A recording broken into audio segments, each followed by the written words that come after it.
to take it very seriously, and also in the syllabus we have recommended in the syllabus we have recommended lot of good books, and also we'll be time by time telling you lot of the good resources. And the best resource, already told you that we have the subscription of SSC Online here Online combo pack, and with remote access you can access from anywhere. Okay, so for material wise you are having the good resource, but you have to also be very careful about the finding out the latest reports, latest articles, cases from different sources. You can also get from the SSC Online, and always go for the reading. In the first three lectures already we have discussed about the basics of the and kinds of the legal research. In fact, in the first lecture we discussed about the concept of research. So since this is your first class, Kumud and then Gaurav, you can also do your self study from the different resources, that what is the concept of legal research. And then also we have discussed the kind of legal research in the last lecture. So in the kind of legal research, what is your idea? Have you any idea about the kind of legal research? The only source we know about legal research is, I think, Google, and there are plenty of platforms to do legal research, Indian Qanun and other websites. So these are not very authentic resources. These are open Yes, source. but these are authentic. Yeah. So these are the resources you can access. But what is the kind of legal research? How many kinds are there for doing the legal research? So research we can divide depending on certain parameters. So according to the nature of study, research can be quantitative research or qualitative research. And if you go on defining research on basis of the purpose of study, it can be applied research or fundamental research. Or if you are going to depend on the research design basis, it can be exploratory research or conclusive research. Okay. And also there is two major differences in the research. One is that empirical study, or you can say non-doctrinal methods, and other one is the doctrinal method, that by sitting in the library we are going to do the complete research. But it will depend on the your issues and problems, that whether you have to focus on library work or you have to focus on the field work. And also we discussed in the last lecture about that how to identify the research problem. Okay, and now today's focus will be that how to formulate a research problem. So for researcher, in fact, the whole idea of research is that unless and until there is some problem, no research is required, because research means that we are going to solve some problem. Okay, so this problem can belong to any discipline, any particular discipline, or in two discipline, or in multi-disciplines. So research can be a kind of a domain-specific research.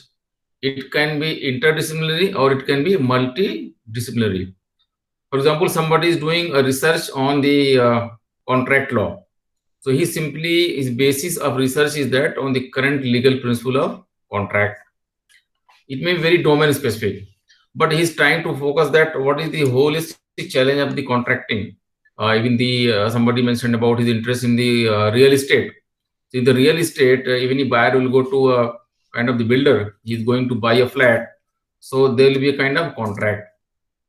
And also you are going to buy sometimes some of the finished goods. So you are going to buy, suppose a car, or going to buy TV or home appliances, or you're going to buy the kind of land, plot of land.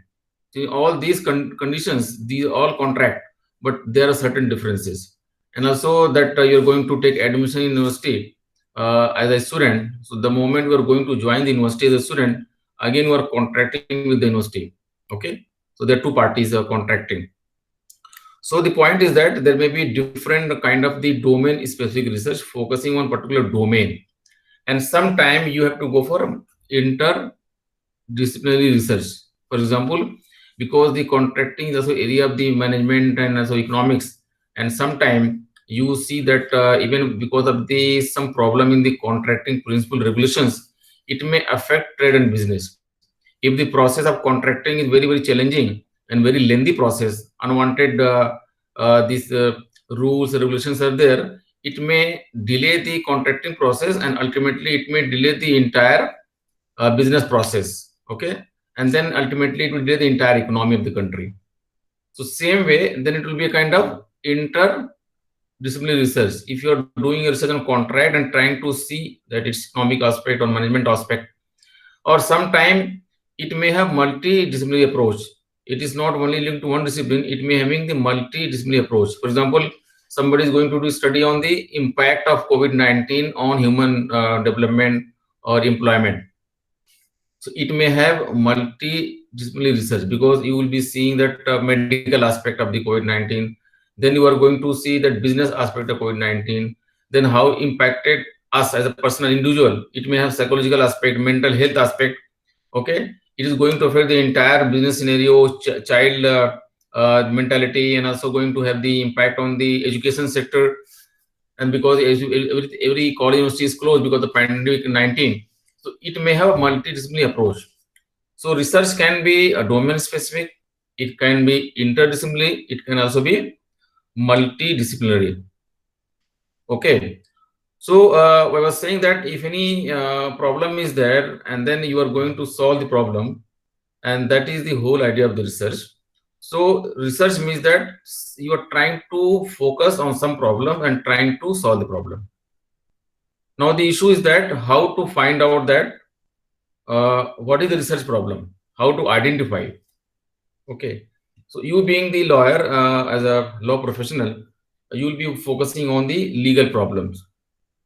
But research can be, I told you, that domain specific, interdisciplinary, multidisciplinary. So you're going to focus on the problem which has a multi-layer kind of linkages. So I told you that COVID-19 is a multi-layer problem. It has affected the entire world, all the countries, almost all the, whether business, trade, commerce, government, even the political parties got affected.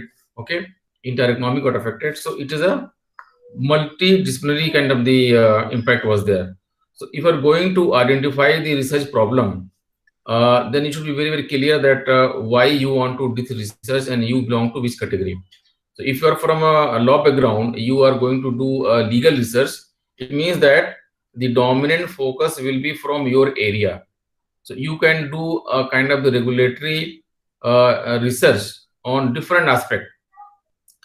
For example, somebody mentioned about the real estate. You can see the regulatory aspect of the real estate, and RERA has recently come up, and then we have seen a lot of improvement in the builder and the customer relationship, because builders were used to exploit the rights of the buyers, flat buyers and all. But after RERA, it is reduced. But still there is scope to do further research to improve this problem. Same way we can have the research in other areas and find out that the specific or multi-layered problem. So how to then find out the research problem? So for the research problem, you have to then find out that what is going to be your focus area. So if your focus area is that sometimes some problems are very new, and there is no solution is already there. So for example, the COVID-19. If somebody want to explore the COVID-19 issues, in that case, it will be exploratory research, because there is no solution available right now, and it has a lot of multi-level problems. And then if you get a problem, then that problem may have different kind of issues, because problem is very holistic, but it may have different kind of you can say different reasons of the problem, different reasons why this problem exists. So problem is holistic, but it has different dynamics and different kind of these issues. So from the problem you have to find out the issues. For example, in some company, all the laborers are very frustrated and not working with full strength. They are always coming late, and they are always trying to go back to their home even early. So if the 5 p.m. is the swiping time, they will be already surrounded to the swiping machine around 4:45, 4:50, and 4:30, just waiting to go out. It means that they are feeling suffocated, and they want to go out from the campus as early as possible. In another company, there are people actually who are not willing to leave the office, and sometime peon goes to and say them sir, the time is over. We have to switch off the AC, fan, and close the door. Please vacate the office. So this shows that people are highly motivated, highly engaged in the activities. They're willing to do more and more work. Okay, so this may have the kind of different issues, and the other company has different issues. In one company, people are not willing to work regularly, want to go back to their house. They're feeling suffocated, not encouraged, motivated. But other company, they're highly motivated, encouraged. They want to do a long time work and all. So it means that in company one, there is some issue. Why company one people are not feeling that frustration? It means then we have to see that the problem is that people are not willing to engage and work hard. They're not willing to invest their time in that company. They want to just go out as early as possible. It means that there is no feeling of kind of the ownership. They're not having the ownership feeling. It means they're disconnected with the real objective. They're just passing time just to get salary is their objective. It means that the work environment of the company or the payment policy, or the this their nature of the work or the assignment of the work culture, recognition, salary model, it may have different issues. And then you cannot simply say that this company has this particular problem is, you can just observe, and then you can do a hypothesis. You can have expected solutions, and then you have to find out that what are the different reasons. It may have 5 reasons, 10 reasons, 20 reasons, and even some reasons may be very hidden. You may not know. Once you will recover by only doing the serious kind of the research. So one problem may have different kind of dimensions, different kind of issues, and those issues will be kind of different, you can say, sub goals to solve the main problem. And identifying those issues will require further research, because you can just observe, and from your observation you have realized that in this particular company all the workers are not motivated or not happy, they're frustrated. But you require the further research to formulate the problem.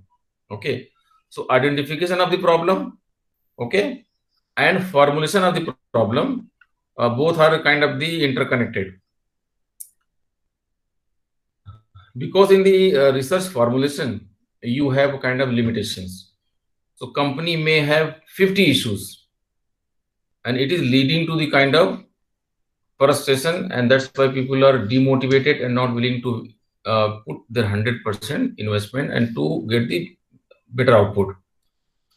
But now you have to see that your research is for what? So if the company has given a project to you, you are a research company, that you invited, company invited you, please come and see why we have 1,000 workers and all are frustrated, and majority people are not willing to feel engaged, feel ownership. Okay, they are actually disconnected. So if you are joining and coming to work as a consultant, you have to find out all the possible issues. You have no scope to miss single issue, because if you miss a single issue, in that case, then you are not able to find out the actual solution of the problem. So you have no scope. Or you have taken a PhD topic to a particular company as a case study, a particular sector where people are frustrated, not willing to feel motivation, then you have no scope to miss a single issue. So you have to formulate a problem where you have to find out all the issues.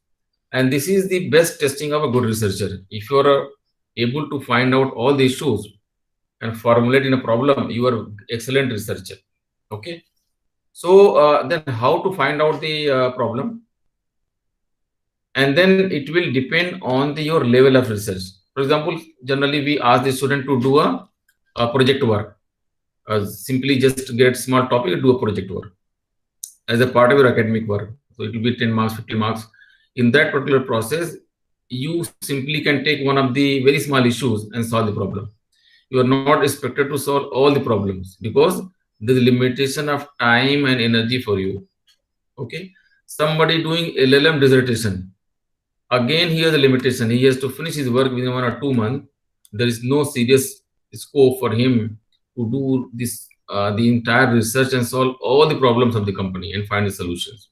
So my point is that formulation of the problem, identification of the issues will be depending on your level of research, whether doing a research as a kind of UG student as a part of the project, or you are doing a dissertation work of UG or dissertation work of PG, or you are having a funded projects, you are a kind of the research company, you are hired, you are consultant, or you are doing a doctoral work, postdoctoral work. So depending on your level of research, you have to formulate the problem. So if you are doing as a consultant, as a researcher, because you are going to solve the problem as a professional, you have no scope to miss a single issue. Or if you are doing a doctoral work, again, there is no scope for you to miss a single issue. It means that if you, again, in a doctoral work, there is a limitation for 3 year, 5 year. So what you can do, you can take the very, very small problem, and then you should see your kind of the limitations of 3 and 5 years and all your timing, and then accordingly you can pick up the issues. So these are the based on your observation and your the objective and planning of the research. But now the question is that how to identify, because these we can now just by observation we can preclude or we can include that these may be the problems or the issues. So to find out the actual problems, you have to go for the survey of literature. The survey of literature means that what is the current available literature in the particular area, and also the interlinking areas, and what is the current research available in that field. So from the survey of literature, you are going to find out the gap analysis. Okay, what is the gap available right now in the kind of this area? For example, those scientists who are currently trying to find out the problem of treatment of COVID-19, the coronavirus, they might have gone a very serious kind of doctrinal research, that going to understand that what are the kind of the viruses are there, what kind of disease they cause, what are the symptoms, and how this new virus is different from the already available viruses for which medicines are available. So if any virus has same kind of symptoms causing the same kind of the problems in a person, and then coronavirus also have same kind of some symptoms and causing some similar problems, then the already available medicine for that virus can also be tested for coronavirus. Okay. So, but then they have to do a lot of literature review. That what is the literature review? They have to do available study about that particular virus. What is the virus? What is the kind of the virus? In a virus infection, what will be the kind of the body, activity, how body will respond, whether temperature will go high, or you are sneezing, coughing, are you feeling kind of the demoralized, you are lethargic, okay? You have the high blood pressure or low blood pressure. So this will kind of the doctrinal research. And then you can also go for the non-doctrinal research. So what you are doing in doctrinal research, you are going to do a gap analysis by reading available articles, books, research papers on the viruses. Other thing is that you are going to see the actual patient and see how they respond. Take their interview, ask them questions, okay? And then see how they respond. And then after the medicine, how they respond. So in the actual scenario and after the treatment, 10 days, 15 days of how they're improving their health conditions, you can find out. So finding out the identification of the issues will be depending on your literature review, available materials. It may be textbooks, articles, websites, okay, committee reports, commission reports, government directives, policies, and also you can see the other country. In other countries, there may be some kind of regulations are there, some policies are there, okay, and then you have to go to the field. Some kind of field work is there. You have to go to actually what is happening in that society. We're just quoting about this particular company where people are lethargic and not motivated to do activities in time properly. In that condition, what you can do and go and see people and then talk to them when they're working, their age groups, their sex, and their kind of the how long they're staying in the company. If the people are very fast leaving the company, so it is very fast people joining and leaving the company. It means that nobody stays for longer. But if people are staying for longer but still frustrated, it may have different dimensions. So joining and very fast leaving, it has different dimensions. Okay, people have very serious problem but still not willing to leave. Okay, they're confused or they're in conflict. It has other problem. So some of the issues you can find out from the literature survey, literature review, and some you can find out from the field work. Okay, and once you are able to find out these the problem and issues, you have to formulate the problem. So I told you that problem formulation will be depending on your level of research. Okay, because the way you formulate, you have to develop the hypothesis, and then you have to find out the solution of the particular problem. So problem, issues, hypothesis. Hypothesis means half solution and expected solution, and then that particular hypothesis can be tested positive or negative. So what you presume the solution in the beginning, if it is justified at the end, your hypothesis is tested. And what you expected in the beginning, what you hypothesized, at the end you got something different. Okay, then hypothesis got not testified. Okay, so it is kind of antithesis. What you thought was the thesis, but you got something different. It is a kind of hypothesis, it's kind of the antithesis. So that's why in the problem formulation, you should see that what is the level of research, what was the objective and scope. So your level of research, your objective, your scope will be also linked to the formulation of the problem. So the problem formulation will be depending on a particular local area, particular segment, particular country, particular kind of the several countries, or one kind of the continent or whole world. It will depend on your objective and scope. So for example, currently what's happening, even for the coronavirus, it is going to be having the thousands of mutations. What was the first coronavirus which came in the existence to cause the pandemic? Now, after the 6 month time, it has mutated several thousand times. Now, several thousand varieties of coronavirus are there. So, whether one medicine can solve all the problems, all the infections? No. It may have slight differences. So, person X have got the treatment by coronavirus injection. He got treated. But person B may not be getting actual relief, because the virus infections are different. It may be a mutation. It may have different characters, different kind of impact and results. That's why once you formulate the problem, you should be very clear. So you are going to solve one problem, two problem, three problem, or going to solve all the problems. Okay. So then this way you can formulate the problem, and then you can start your next process. So now I want to stop here. If anybody has any kind of the questions, you can ask. If you have properly learned or you have any new ideas, new thoughts, please share. Or if you have any kind of the difficulty, please ask the question.